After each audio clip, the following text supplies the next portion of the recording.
You know, it can be very frustrating when a guy like Gutierrez is picking you apart. I earned my shot. I'm number 15. I earned my way to the top. Chris El Guapo Gutierrez.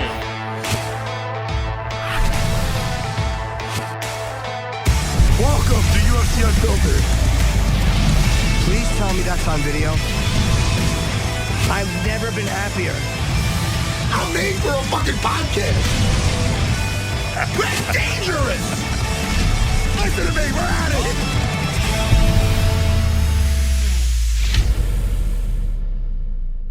it. Welcome to UFC Unfiltered. I got hurt today and I literally can't lift my arm. Oh, I fucked up my shoulder today, man. Let me ask you, Jimmy, how'd that happen? I was training and it was just, I think we were doing just kind of grabbing the head on the way down into a guillotine, like in a regular street fight. And I was doing something and I just reached and I felt it like pop, and I can't lift it past, like it just hurts when I lift here. I think it's worth it. You get these injuries just so that like you could talk about getting. But what do you think this is though? Like what do you think this is? Like when I can't lift I know that's your shoulder. Right. Oh, if you can't, I think it's just a little nothing. I think you got to walk that shit off. I look like I was rolling with Wolverine today. What is that? What is that right there? You see that red mark? Yes. Yeah, it's a little friction, friction. But this is weird because I can't see it. Like, I don't know what this is. I lift it up and I'm like, did I pull something or is it a tear? Well, I mean, I don't know how the pain is. Oh, you hurt your little wing. I hurt my little wing. It's very unpleasant. And my right foot hurts. I hurt that kicking the pad. All right, let's bring in Chris Gutierrez. Great win. Hey, man. Dominant. Yeah, very, very dominant. What's up with them and the leg kicks over there? I don't know, but I love it. I love, Matt. And Barboza, what a great leg kick. We have a lot to talk about with this fight. We'll bring in Chris too, over Sodiq Yusuff. One of the more impressive comebacks I've seen, because I did not think Edson had a shot at getting out of that. I thought Bisping was giving the second round. He's not here anymore. He popped out. Okay. Bisping was giving the second round to Sodiq and thought he might be up 2-0. But I thought Edson won that second round. What did you think? I think it easily could have went to Edson. It was close, very close. Very close, right? Very close. I thought it was a close round, but I think it could have went. I think it could have went an easy way, either way with that one. But that fucking roundhouse head kick in the third round, beautiful. I didn't know. And again, it's easy to sit there at home and wonder why a fighter doesn't do something. But when he went for a choke, and it was kind of an awkward choke he went for, and I wondered at that moment why he went for the sub instead of getting up. Again, when you're fighting, I guess that's just what felt like the right thing. But I was just kind of wondering, why isn't he getting up? Because this sub is not working. He only got a few seconds left. Maybe it's a sub that he hits often and that he felt with it. You know what I mean? That's what happens. Guys kind of fall in love with it. He's so manly. That hurts. I was on the mat for 2 hours today. I did a lot of De La Riva open guard, little reversals, and into bread cutters. Oh, it was fun. I don't know what a bread cutter is. Yeah? I'm not sure. All right, we got Chris back. I'll put that wounded arm by your side. I get trapped by your side. I get 4 fingers up by your traps, a thumb in your chest level, and a cross-side. It's a cross-side collar choke. Oh, okay. It's it's nasty. I like it a lot. Hey, Jimmy, between your shoulder injury and my little facial scar, it's not a scar. It's a little friction. We're like two manly co-hosts of UFC Unfiltered.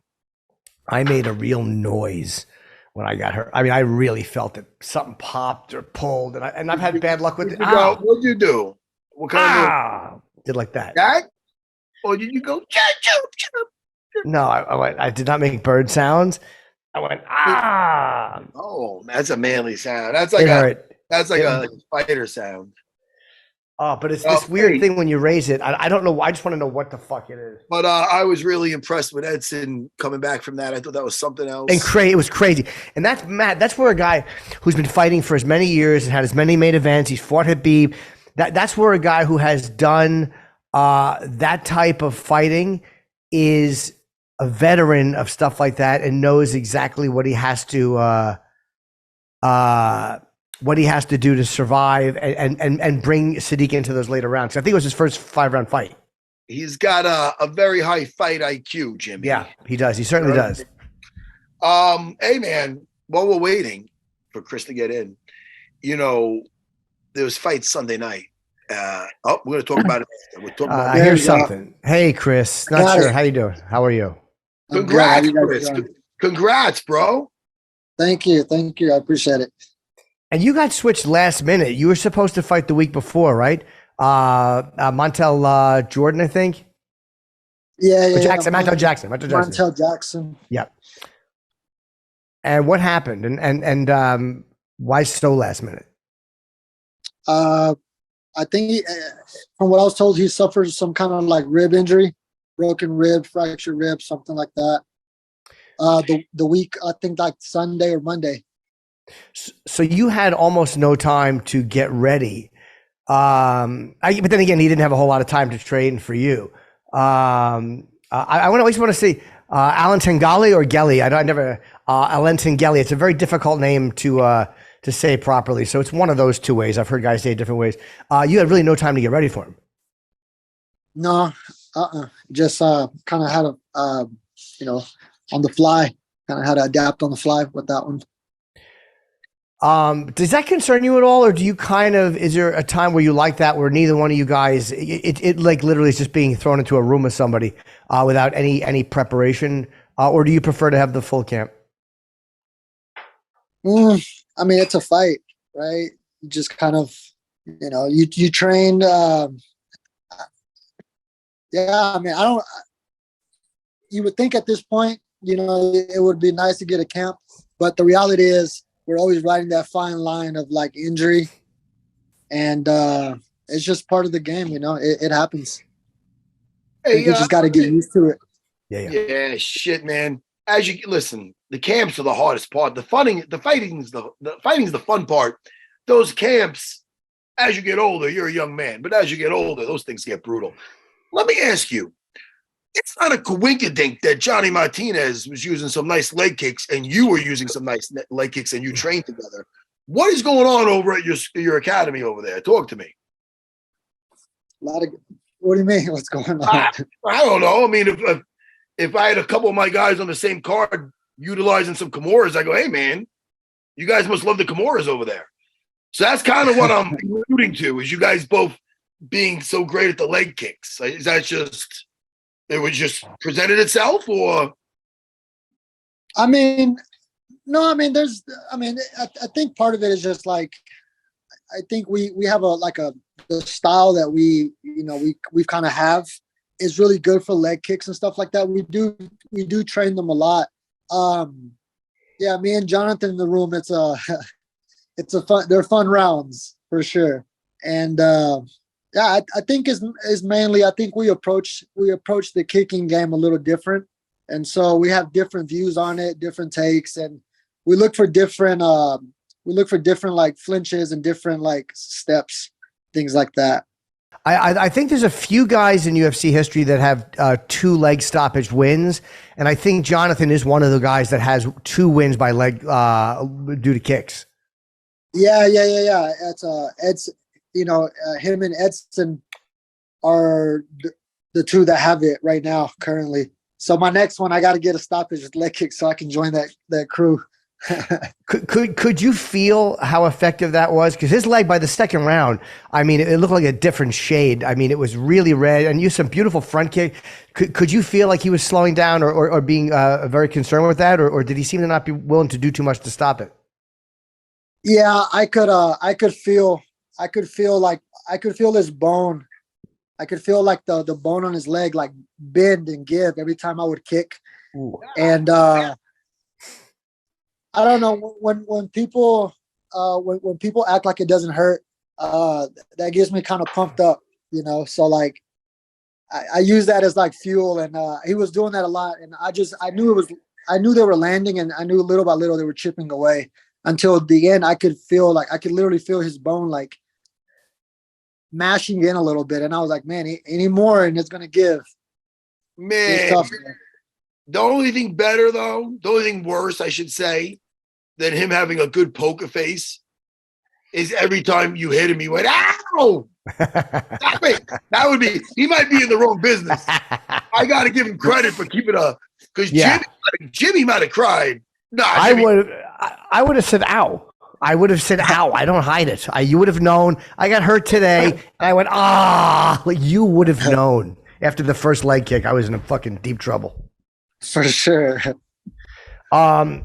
You had that you had won, I think, was it eight fights without a loss, and then you had that loss to Pedro, and then you came back and looked so good yesterday.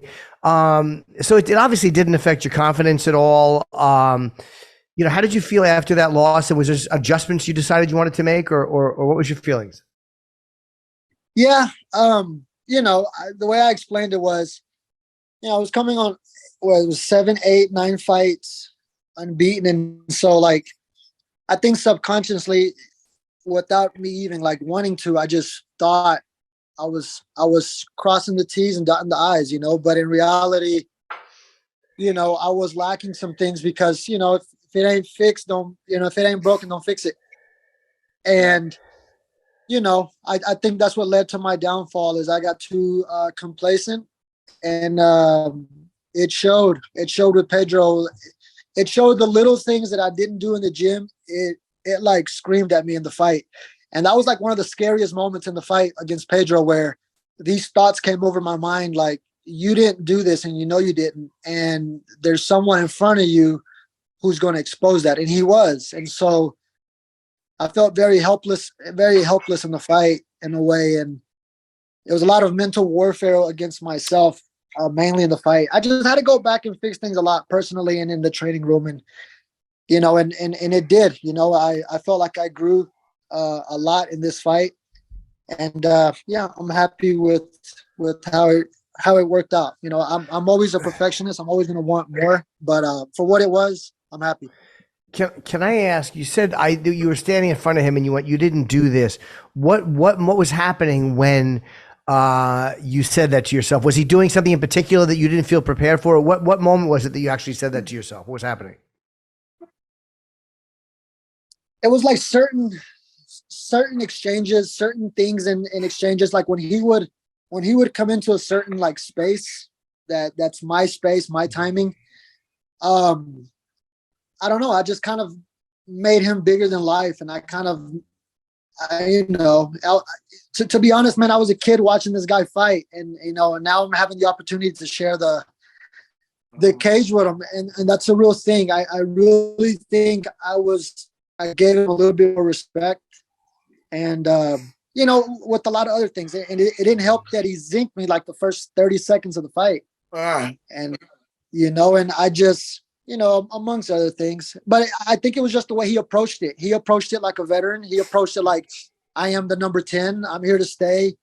I'm not here locked in with you. You're locked in here with me. He oozed a lot of like confidence. And where I was just like the kid being like admiring him, like, man, that's Pedro Munhoz in front of me. Yeah. Shit, man. Well, listen, the best thing to do after a loss is to do exactly what you did. Have a dominating win. So you did you're right there. It's great. Let me ask you, enough of this MMA stuff. What are you doing when you're not training?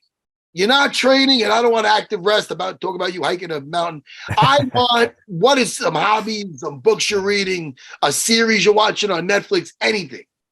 Tell me. I actually just finished reading this book, and I've actually had to read this book 2 or 3 times, believe it or not. It's The Ways of the Superior Man. Ooh. And all right, Cliff Notes. What's the best ways? I'm only kidding. But what is it about? What is it about? It's Cliff. I'm sorry. What is it again? It's the Ways of the Superior Man. Ooh. All right. So, what's it about? Man, it's a lot about for me, it was like, being at peace with yourself, accepting things for what they are, seeing things for what they really are, not for what you want them to be. And just kind of like, it really helps you like zone in on like who you are and just, I don't know, the book really helped me like slow things down. You know, I guess one of the biggest things was like my number one reaction was always like anger, you know, on anything, you know. It was just, that's how I grew up. And so that book really helped me like, you know, not take things personal, you know, don't make assumptions, you know, just trying to do right, you know. Oh wow, I think I need that book. I get angry. It's like I said, I've had to read it 2 or 3 times. I finished it and I gave it to my little brother, so I'm actually going to check in with him, see if he's read it. But that book has definitely like helped me approach life a little bit simpler and a little bit more easier. Very interesting. I like that. And you said something too, Chris. You reminded me. We had Drew Dober on. I want to say it was a week ago, and he was talking about coming back from a loss. And you said something really similar, which was he was like, "Yeah, I just kind of believed like that I was in." Like you start to believe it when you have a few wins in a row. Like, hey. And then he said what he did was he kind of went back and said, "What got me to these wins? Like what am I shortcut? Like I was able to knock people out, but I was doing A, B, and C before, and then he stopped doing A, B, and C, just going for the knockout." So you sound like you kind of had the same attitude about it, and that's probably why you came and won this fight after. Yeah, I mean, yeah, I could say the same. You know, it's 100%. Just had to go back and patch some holes, you know, and hopefully it showed. You know?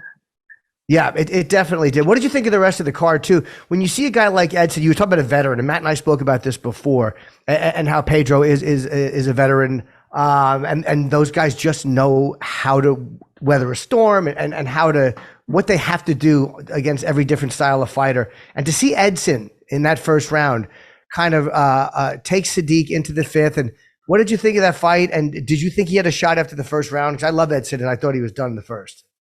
Yeah, I think we all did. You know, I think we're all guilty of that. I wrote Edson off a little bit in the first. But again, it goes to show you can't judge a book by its cover. Second round, he lands the spinning, heel kick, and he starts swinging the fight his way. I love that. You know, I think it shows a lot about his growth as a person, as a man. You know, to go through these wars, man, it takes a bit of you as well. I always say that I'm a firm believer in that. You gotta know who you are through and through when you're going through these wars with another man. I honestly think that's what kind of like gives you the edge, you know. I would also love to ask Sodiq too. Have you been in a position like that where either you were way behind or way ahead and it turned around? Like I would love to ask what Sadiq's thinking was as you feel him coming back in the second, and then in the third. Do you feel like it's slipping away from you? Have you had that happen where you were again very, very dominant in say the first and blew the fight, or in the reverse? Have you had that? Yeah, I've had fights like that. Amateur and like earlier pro, like before I got signed to the UFC. I had a fight where before I got signed to the UFC, I was doing really good. In 4th round, this dude decides to start throwing knee bars, leg locks, and he was running me through a system. And you know, I think I lost the 4th round, and I was like, man, like, you know, I think I won the first 3, but in my mind I was like, man, I'm losing the fight. I got to stay in. But I found myself to stay, you know, very calm within the fight. I've always been really good at that, at staying really calm and just not rushing it and finding the opportunity. Yeah, I'm sorry. No, go ahead, buddy. I was going to say, you talked about the winner of Rob Font and Figueredo. That's very interesting. I think with either guy, it's fireworks. Is anybody either one you would prefer to go first, or it don't matter? No, I mean at this point it would most likely be the winner. So yeah, it doesn't matter. I mean, as far as style wise, you don't give a shit. No, I wouldn't give a shit. I mean, I think Figueredo is more of like, you know, the submission parts. You got to worry about the submissions, and he's more of a crazy striker. Yeah. But with Rob Font, I believe his striking is more crisp, but where I think there's a little bit more holes in like the grappling department. That Corey Sandhagen might have, brought to light. Yeah. Yeah. Yeah, kind of exploded. Like with me, everyone says with me, to rush me. Okay. Ah, shit. Fine. We'll see how that goes. Yeah, because if you think that they're going to do that, you know that they're thinking they're going to do that. So it's like you both are thinking the same thing. So it's almost like they're not surprising you by if that's the strategy is to pressure you or to try to rush in. Correct. Yep. Well, Chris, look, congratulations, man! A great fight. Very, very dominant. And I have, I think I've said this 100 times on the show. My favorite thing is just guys beating up legs. I don't know why I love that so much. It's just, I guess, because my whole life watching boxing, you didn't see it. And so now the last 20 years in MMA, there's nothing I like more than watching somebody kick legs. And just a great fight, man. Really, really happy for you. So congratulations, buddy. Congrats. Thank you. I appreciate that. And we'll have you on again too. Maybe after your next fight or maybe right before if you'd like. Oh, of course. I'd love it. Thank you for the opportunity. And it was awesome talking to you too. You too, Chris. Thanks again. I'll talk to you soon. Right, Chris, man. Be good, buddy. Brother, congrats. Chris Gutierrez. Thank yeah. you, brother.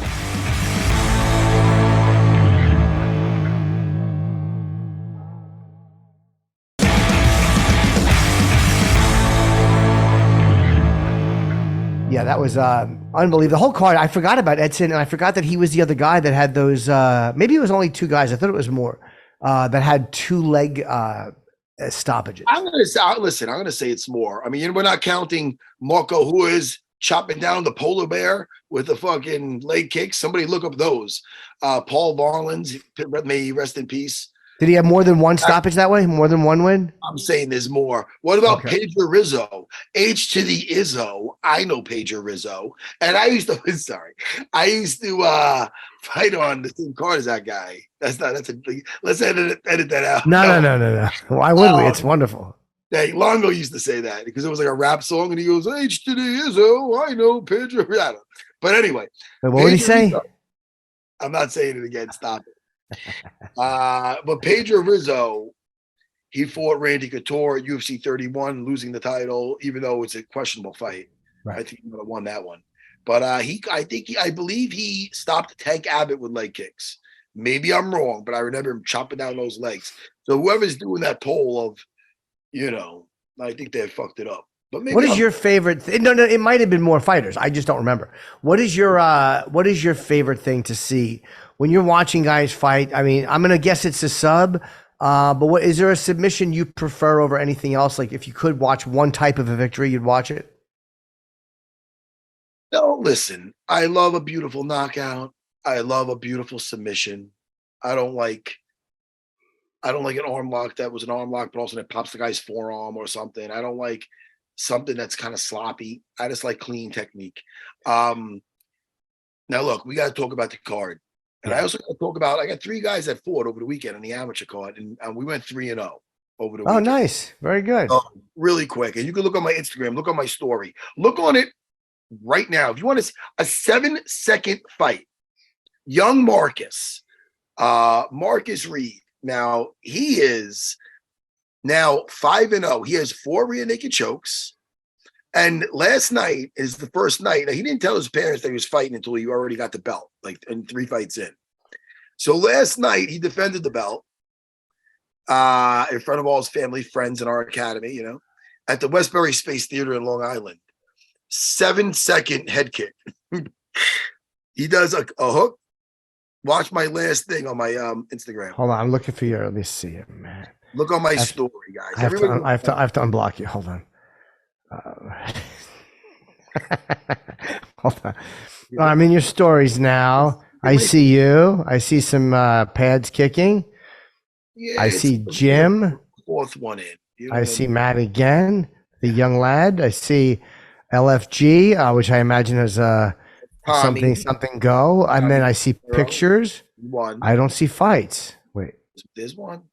Ready? Hold on. 3. And still. Picture of the gang. Here it goes. And 1 more. And okay, let's just see. 7 seconds. Ready, watch. Okay, boom, boom. Wow, that was a quick kick. Yep. That was a fast. And you hear the announcers. One of them is I couldn't hear. I was listening to you. Raging Ally Quinta does at the Ring of Combat, he does some of the commentary. So it was him and the other gentleman. I don't know who the other guy was. I gotta listen. But he was like, Now there's no like mistake what Marcus is going to do. He's going to go for a shot any second, and he kicks him in the face. He's like, oh well, maybe not, because all his prior fights are rear naked chokes, and now he has a shin to the face head kick. So young Marcus, who never thought he was going to be a fighter, what weight? 5-0. What weight's he fight at?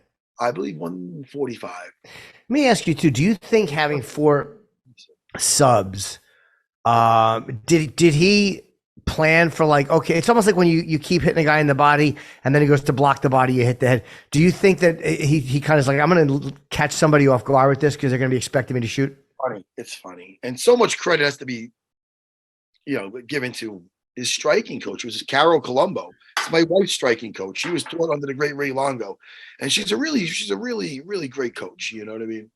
And me and her, like last night, we cornered 3 fighters. We had young Calloway. He's a 17-year-old kid he fought another 17-year-old kid in a kickboxing match. I don't normally corner in kickboxing, right? But I did for this kid because I like this kid. And I only other time I did that's for my wife. So I did that, and I let obviously Carol jumps in, and he dominated another kid and just did everything but finish him. He did great, that kid. That was his debut. Then Tommy went in there. Now Tommy's a phenomenal wrestler. Tommy DeGennaro. He's got a hearing problem, so he goes by the nickname Beethoven because he's playing a sympathy. Yeah, sure. Kind of funny. It's funny. And now look, in amateur rules, the first couple of fights you cannot strike on the floor. And to wrestlers, that's a real disadvantage, So he fought an explosive dude. He dominated him. He got hit a couple times in the 3rd round, but he he weathered it and just took the guy down. But the only problem is the guys could just clam up because they know they can't get hit, So the guy goes third on, they're slippery, so they're pulling out of subs. So next fight, he's gonna be able to do the striking on the floor, and that's gonna be a big difference. But he did great. Tommy did great, dominated the dude, showed some beautiful wrestling. It was really good. Shit, you just made me think of something, Matt. What were you just saying before? I have the little ADD too. You were talking about kickboxing. What were you talking about after kickboxing? Cal did the kickboxing, and then Tommy was fighting. He's a little bit deaf. I told you that also. Oh, that's what I was going to ask you. Yes, when you have issues with your hearing, what is the cornering like? Oh no, like, it's non-existent when the fight's going on. You can't corner him like that. No, it's almost, he's not going to hear me. Sometimes he made eye contact with me and I try to do something, but it's very frustrating. But it is what it is.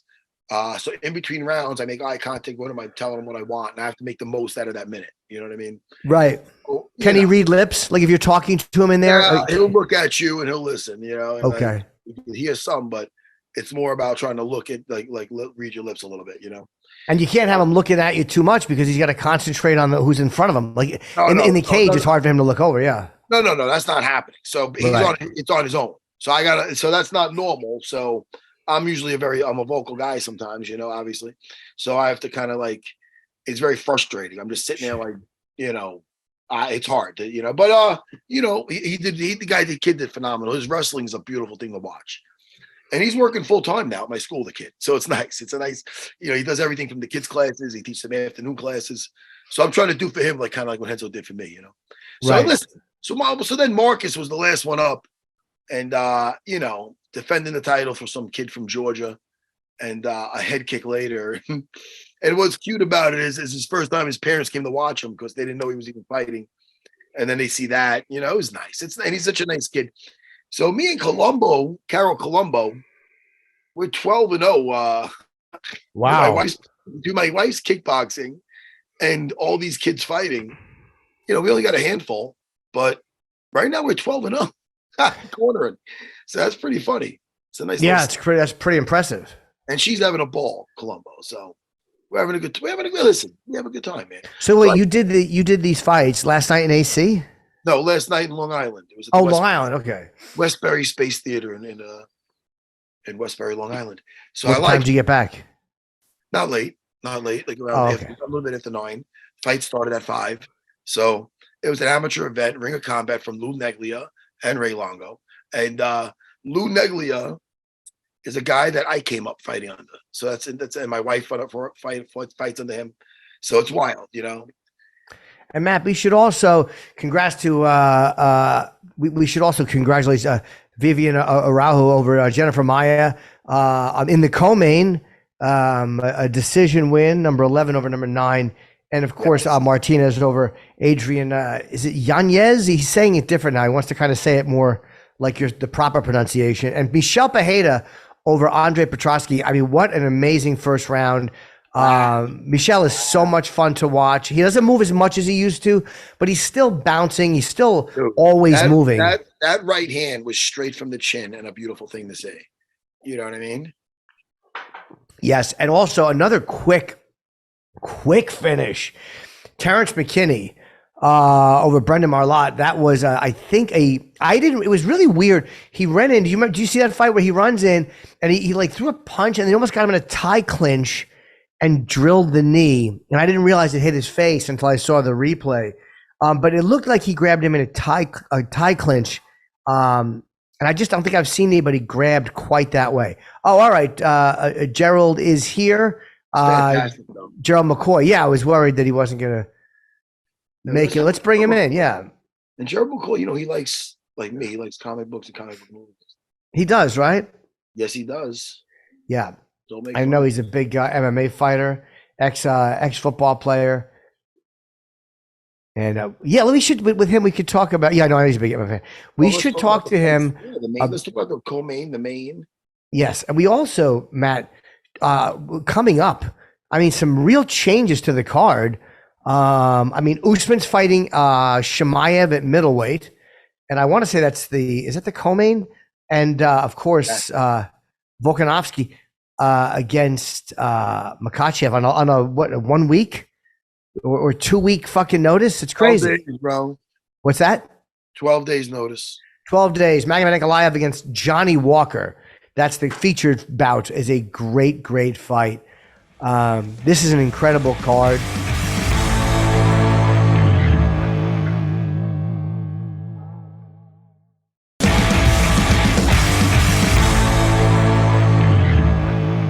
Hey, Gerald, how are you? Hey. We're just talking. Sorry, Matt. We're just talking about this fight. Just talk about this card coming up and how like the main and the co-main have both been changed, and now it's Kamaru against Chimaev instead of Paulo Costa. What do you think of that fight? I think that Kamaru has a better shot against Chimaev than Paulo would have. Yeah, I agree. I think he's been sitting for a while. When you've been sitting that long, especially with why he been sitting, I guess. I don't want to say why. I don't know why he been sitting. I guess he's just taking a break. But the last fight he's coming off of, I'm pretty sure he's hungry to make somebody pay. So, I think Kamaru will have a better shot. Yeah. I hope Kamaru was coming off a camp, though. I hope he was like coming off I hope he's not coming off a couch, like, you know what I mean? Yeah, seriously. That's how when I seen it, I was like, dang, I hope you've been training. Well, he's also fighting a guy who moved up as well. So I think the fact that you're not fighting someone that's been at middleweight for that long, so maybe that's what it is too. Maybe that was his motivation. Like we're both going up, so it's a little less than fighting a guy who's just a natural middleweight. I don't know, but I love Kamaru, and I hope this. But do you think they both are going to try and fight Sean? I'm sorry? I seen Dana or some got announced that said that the winner of them, I could have been reading wrong. The winner of them can have a shot at fighting Sean Strickland. I don't know. I mean, is Kamaru planning on staying at middleweight, or heck if I know? I just read that. I'm like, why would they do that? He's saying it's a title eliminator. I mean, is against Strickland, but what about Duplessis? Is he not ready to fight? Is Drake not ready to fight? I haven't heard him say anything, and I haven't heard his name be in any mix. I heard Izzy saying that he needs a break. Yeah, Izzy said he's taking a step back for a while, which, I mean, he's been fighting a lot, so I get it. You know? Yeah. And it's also one of those things where you let it breathe for a little while because Izzy's been there for so long. So especially if Dracus wins this fight, I thought that was going to be the matchup for Adesanya. It was going to be Dracus Duplessis and him because they had that thing in the cage together. But I guess Dracus was injured and couldn't do it. So, yeah, I think Izzy is smart to take some time. He had fought a lot in the last few years. Yeah, and you got to think, man, if you think about it, like we never not see Izzy. we always see Izzy. He's at the events. He's on fighting. He's always in the mix. He's somewhere. So he deserves a break, man. You know. And what do you think? I was just going to say, before we get off this, Kamaru Usman, could his wrestling negate Khamzat? So far, anybody Khamzat wanted to put down, he put down. Yeah. You know, Burns got back up. Burns did some jiu-jitsu, did some nice stuff. But, you know, the only time Khamzat got down is when he got hit. Like by I mean, I don't know. The reason I don't know is Kamaru, he's very talented and he's very gifted, but I mean, just like with Leon the last fight, man, he struggled with Leon striking. So I mean, it could be an issue. You know, he's gonna have to take some punishment in order to get him on the ground. But you know, Khamzat, man, it's a tough dude, man. He's tough to get down. So, we'll see. I don't know. Crazy. Yeah, that dude, man, that guy said, "I kill everybody." When he said that, he screamed, "I'll kill everybody." I said, "Hey, I don't know." Believe him. I don't care what weight, I kill everybody. I said, "All right, man, y'all go in there with him if you want to." Yeah, we'll see. I mean, again, that's. It is very impressive to hear that, but against those guys, they've all fought guys at the top of the division. It'll be interesting because he's coming in like fighting the top guys already. He's not working his way up in middleweight, so let's see how he does against Kamaru. And I would have been interested to see Paulo. I was excited. I was excited to see that though. Especially I was excited to see that because I mean. Honestly, I mean, I know Paulo fought one more time, but my only memory that's stuck in my head is him and Izzy. So it's like I want to see memory. Yeah, I know. I want to see. I want to see him shake back from that. You know, I know he fought since then, but that's all I. You know, who did he fight after that? I know he fought, but who did he fight? That's the last fight. I have to look it up. Whoever he knocked him out though. He finished him. Yeah, I just why am I not? I'll just look it up instead of asking. I'll just check. It was Luke Rockhold. Okay. Yeah. He had dropped 2. He had lost to Adesanya, and he lost to Vettori after that. Yeah, he's had 2 fights since then. Yeah. Yeah. That was so how are you doing, Gerald? What are you doing? What are you doing with the NFL? You're still working with the NFL, right? Yeah. I actually just landed this morning. I did the game day final last night. I work for NFL Network, and I usually do game day morning, pre-show.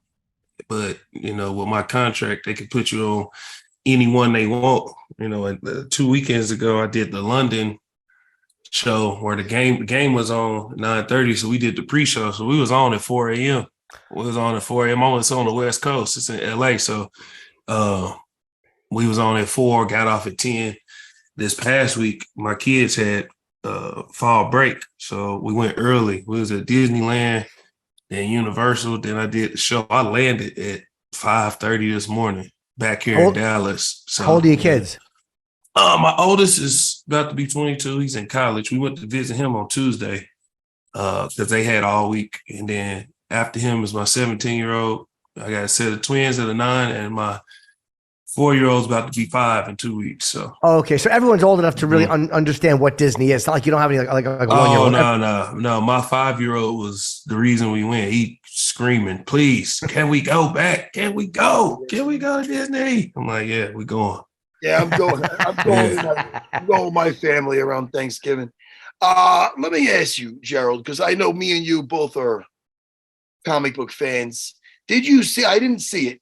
I'm yet to see it. Did you? Yes. Fuck yes. Did you see Kimura Savage? That's kind of That's kind of me though. That's my superhero.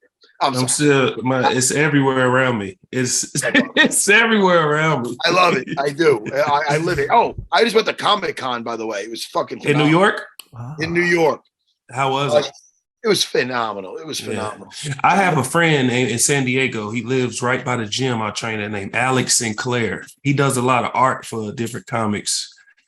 He's drawn Batmans. He's drawn Supermans. Like his art, where he does his work, you walk in there, he's got like limited edition figurines all around him. And then So it's like if you walk in, let's say what you see right now is his setup where he's illustrating everything. And there's just imagine like a bowl around him of all figurines. And he just sits in the middle like a mad scientist. Just you go to one of these. He was there in New York. Yeah, he told me he was there in New York. I saw like a little shout out to UFC, a former UFC fighter, Tate Fletcher. Guys, he's in movies. He was in The Mandalorian. Okay. I seen him there. He was on The Ultimate Fighter season 2. Okay. And, he's a buddy of Joe Rogan. I was so happy to see that guy. But anyway, what a good time at Comic-Con. What I was going to bring up is I know you see the movies and whatnot. Did you see the Blue Beetle? I did not see it. If so, how was it? Yeah, I watched Blue Beetle. It was solid. It was okay. It was okay. I watched it. It was, man, it was all right. What is Blue Beetle? What is Why was the father calling your favorite character a fascist? You said what? Didn't he call him a fascist? Batman. Why is that now? What is he against Batman? I don't know. I don't know what he got. I don't know what anybody has against Batman. I feel like it's like if you don't like Batman, you the one with the problem, not me. That's how I feel. Blue Beetle was cool. It was an origin story. It was an introduction to a new character. It had a lot of elements of Marvel in it. Like it had a lot of Iron Man in it.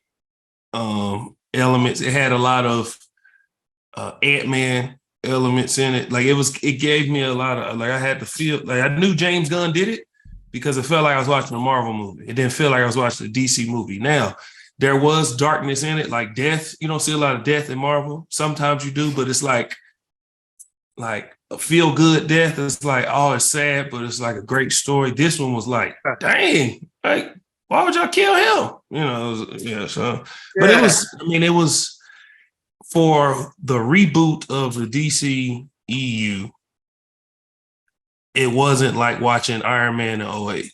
Let me just say that. It was just like, I know Blue Beetle. Anybody who don't know him would be like, oh, who is this dude? I mean, it's a cool movie, but whatever.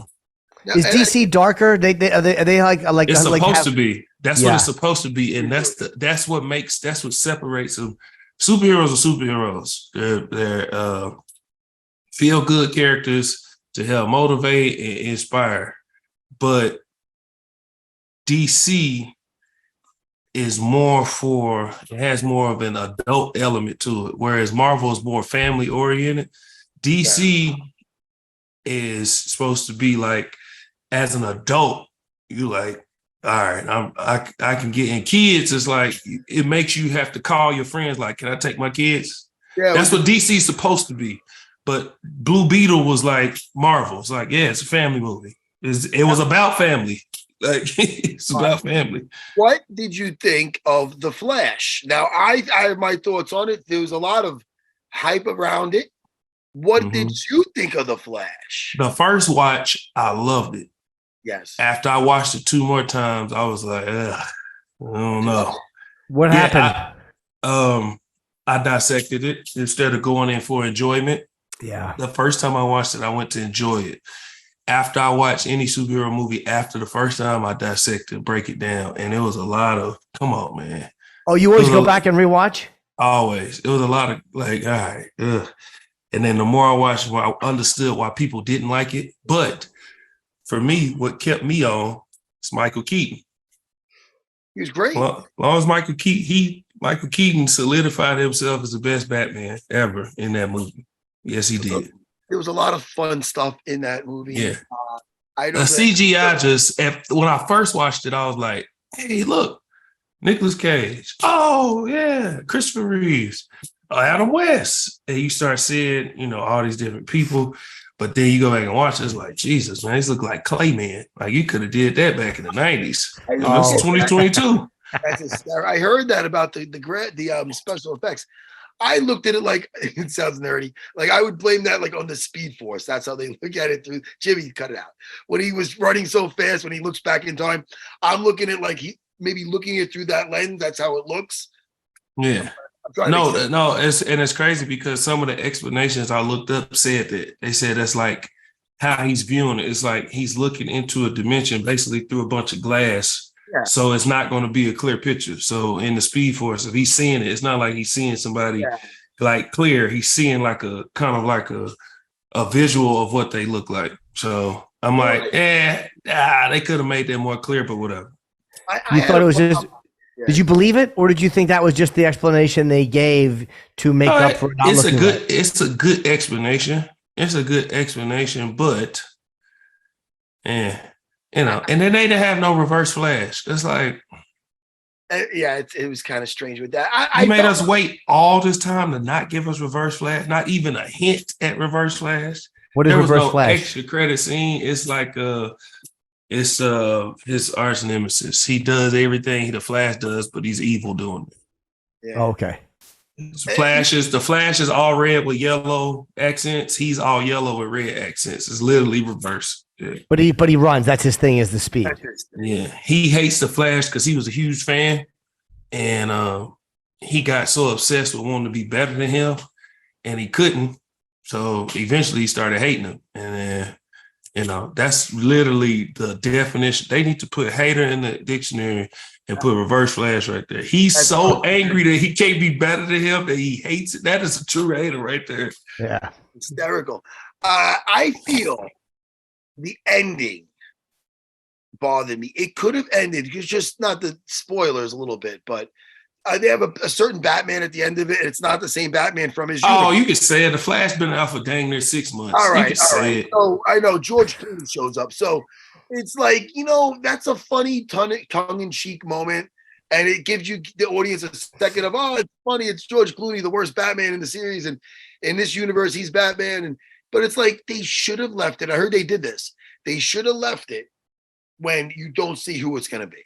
I heard they had an ending like that, where he's like, the car pulls up and the crowd, you're about to see who it is.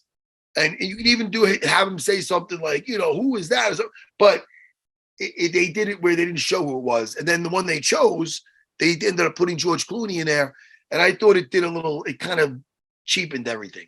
Yeah. You know what I mean? Yeah, it did. It did. I mean, I wouldn't even been mad if Christian Bale showed up. Because Christian Bale's but he earned that to be that. Yeah, he was a good Bruce Wayne. He wasn't a good Batman. Don't get me started on that. Exactly 100%. He was agree. a good Bruce Wayne. He wasn't a good Batman. I'm sorry. Great Bruce Wayne, because he talked like he was a kid doing a scary voice. Thank you. Everybody has their take on playing Batman. I even like Robert Pattinson's Batman more than Christian Bale, because his was more like, clearly he's young. He's 22, 23 years old. He's in his second year. Half his gadgets don't work, and he's still just angry. He's still calling himself vengeance. Like he was great. Yeah, he did really good. But Christian Bale's Batman, his movies were phenomenal. Him as a Batman, because you could separate the two. You could separate Bruce Wayne and Batman, because they are two different. Like, if you look at Robert Pattinson's Batman, he had the emo hair, and he was always the world is against me, and I didn't like that. Christian Bale played a phenomenal Batman. Walk in a freaking hotel with two women on his arms, have them playing in the fountain. You know what? They can't play in this fountain? Cool. I'm gonna just buy the hotel. Now I'm out. Like, that's Bruce Wayne. Yeah. Show up to work, sleep, not paying attention to meetings. Just, that's Bruce Wayne. He completely separates his persona from Batman, where in reality, like, he would prefer to be Batman than Bruce Wayne anyway. But he has to have this like playboy persona, and Christian Bale just has the look. He just played Bruce Wayne really, really good. I think the best look of Batman was Val Kilmer, because he's tall. Like, people don't understand Batman in the comics is 6'3". So you got all these people who's tiny playing Batman. Val Kilmer was tall, in shape guy. He looked the best as Bruce Wayne, but the best Batman is clearly Michael Keaton. He just personified the Batman character. See, I don't like any of the Batmans at all. But I do like him as Bruce very much. And it's a decision that Christian Bale made, because he's such a great actor. He plays anything, but he just chose to play him that way. It's not like he sucks as an actor. Yeah, it's because he's a method actor. So that form of Batman he chose to play, he chose that because that's what he's a method actor. So that's why when I break down his Batman, it's like, okay, tell me what what's the significance of his Batman besides the movie? And when people are like, well, what about this scene or that scene? That's movie. That's not him. Right. You want to get nuts? Come on, let's get nuts. That is a Batman thing. You know what I'm saying? Christian Bale, he was okay. I didn't like his fighting. I didn't like his fighting style. It was all, like it's just he would get whooped in the UFC. I'm telling you that right now. Yes, I agree with that. He would get whooped. Let me ask you. I was just going to say, Jimmy, only because it is the main event. We touched base on it. Yes. Listen, I'll talk comics all day long. I love this shit. Yeah. But, Islam Makhachev versus Alexander Volkanovski. We know he took it on notice. I mean, what's going on there? Do you think 12 days? My son and I, we love Volk, and I'm nervous for him. I'm not gonna lie to you. Hold on, why's my thing? Hold on, why'd it go away? Whatever. Y'all can still hear and see me, right? Yes, sir. Okay, yeah. I'm nervous for Volk because press the zoom on your thing. If you do that, it comes right back. I do that all the time. Hold on. Jeez. I go down there. I press zoom. There we go. Yeah. It was it's such short notice. I know he's constantly training. However, my son was like, yeah, but Volk is always in shape. He's always ready to fight. I said, son, I was a professional athlete. There's a difference in training and training camp. 100%. When you prep for training camp, like me, I would train. So the season would end. We had the Pro Bowl. I would do a little something to stay in shape for that, just in case we played a little bit at the end.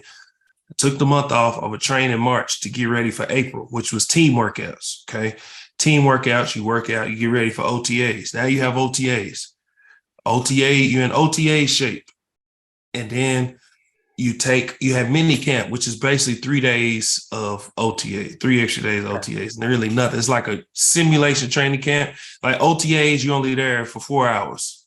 Training, mini camp, you be up there the whole day, like if you were in training camp, but you can't wear pads and do all that. You get 6 weeks off. I would take a week and a half off because my anniversary is June 29th. And we usually got out roughly June 18th-ish, June 20th. So my wife and I would go on vacation, take our trip, and I would work out a little bit, like probably 2 days while I'm over there. All conditioning, nothing hit too heavy, get up super early, be in there an hour and a half at the most, go enjoy my wife.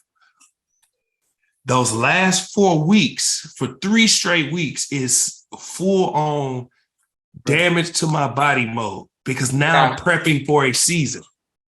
That final week before training camp, 2 days of final, like putting on the finishing touches, and then the other few days is all recovery. Because now we going into a full season of grind mode. In a UFC training camp, I'm sure it's something very similar. You have this, you be in shape, but training camp, you're prepping your game plan like we do in training camp. Yeah. You're working on a different type of shape. You're putting your body through something it shouldn't go through, but because you're prepping for a war. I understand he's probably in shape and been training, but he hasn't been prepping for a fight like this.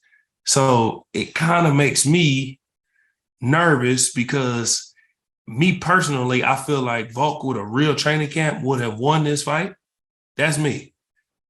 But now I'm just like, I don't know, man. Islam is not. And the demeanor of him and Khabib, when they found out, Khabib was just like, yes, it's okay. It doesn't matter. Just bring us anybody. I'm like, just bring us anybody. Just like that. 12 days. I think Khabib has to say that. But if you're Islam and you fought Oliveira and you fought Volkanovski, he did. I think it was the second round, right, Matt? That he beat Charles, and it's a different fighter than Volkanovski. He may not want to have to deal with Volkanovski again because a lot of people thought that Volk won that fight, and it was, I think, the toughest fight Islam has had. So he may not want to deal with Volkanovski, and all of a sudden he's got 12 days, and here he is again. But so he may not want to have to deal with him. Sorry to cut you out, but he may not want to have to deal with him. But the same way Volk walked out the ring and said, I know what I should have done. Islam and Khabib probably like, hey, listen, if we fight this dude again, okay, this is what we do to make it clear. Yeah. Because, I mean, I can't remember. Was it unanimous? It was unanimous, wasn't it? Yeah, I don't remember. It was a unanimous decision. It was, yeah. So it's like we beat him unanimous the first time. Yeah. Now let's really like make it clear, you know, and Volk like, well, I know what to do next time. So yes, Volk fought hard and Islam knows, yes, he's going to fight hard, but people have to pay attention to interview. I watch interviews. I watch behind the scenes. I watch podcasts, all that. Volk said it took a lot out of him and it was very difficult to get up to that weight. He felt heavier. He felt like he couldn't move like he wanted to. And he said, I know like technique wise what to do, but getting up in weight like that, like there's a way to go about it. If you have 12 days, yeah, he had a training camp to be able to get to where he wanted. Yeah. Now he got 12 days. It means he just gonna say screw it and just, you know what I'm saying? Like it's a lot more than just the fight. There's the fight before the fight. So I'm with you, man. As a guy that used to fight, I don't think I'd ever take something. I used to blow up between camps too, which isn't the best thing. But I like to peak at the right time. So I wouldn't be down for any of these short notice fights. But again, man, I'm sure he's getting taken care of with it. Maybe there's he's saying that all the pressure's on Islam because he's taking it off the couch. That's a way to look at it. You know, if that's a way to look at it, that's gonna help him mentally. It's gonna help him mentally. Like, all right, man, if I lose, I took this off the couch, I'm getting paid. Everybody, you know, so that might just maybe take the handcuffs off him so he can really go for it. So yeah, but that mentality is more for a long shot guy, not a legend, best ever level Volk. You know, like because when we look back, this is when if he wins, okay, he's champ, which is incredible. Yeah. If he loses, all we gonna look at is say, well, dang, Volk went up there and lost to Islam twice. Man. We would like the people who know will say, well, he took the second one until they notice. So, but when we look back, it's just gonna say 2 L's to the same person. So legacy wise, yeah. I mean, if you're looking at like right now, it's okay. Yeah, he might mentally say, well, the pressure's on him. I'm coming off the couch. Yeah, but you're Volkanovski. You're not just any dude just getting off the couch and taking the fight short notice.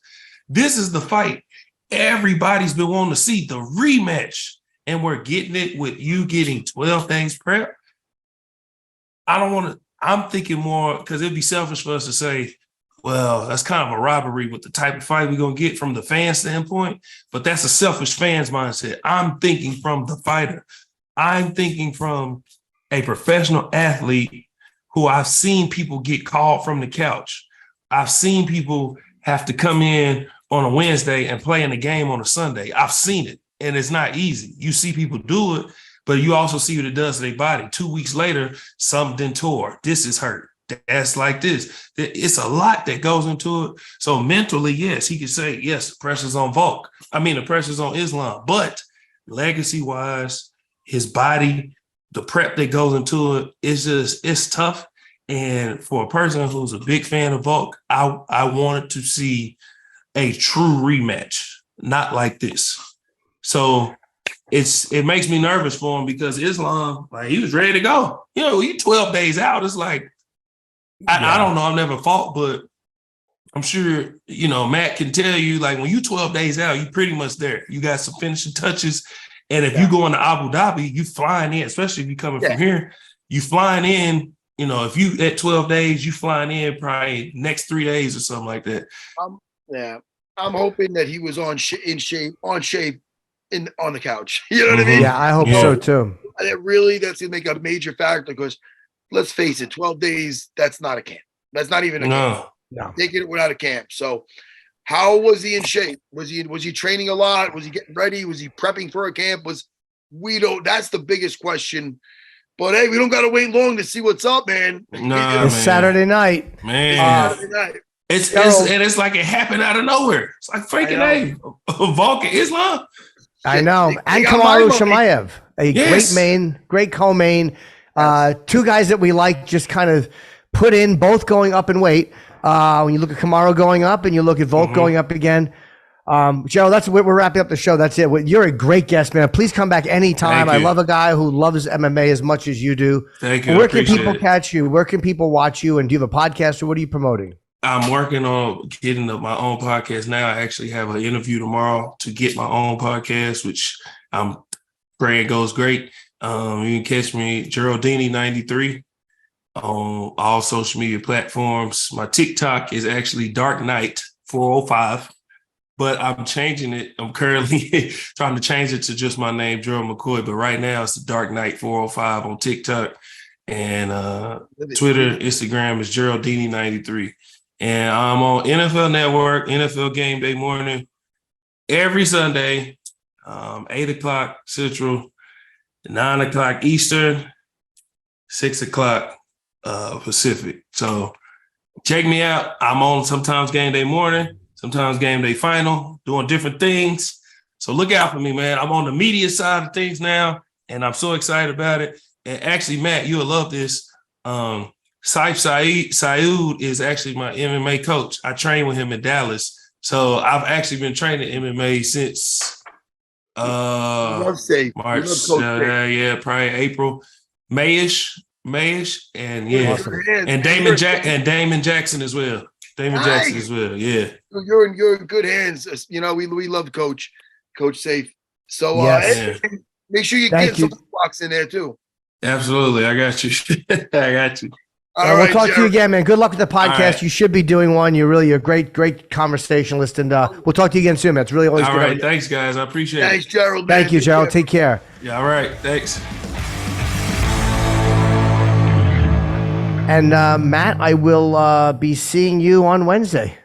Jimmy, I can't wait. Really quick, congrats to my guys. And also my guys who had the Abu Dhabi trials.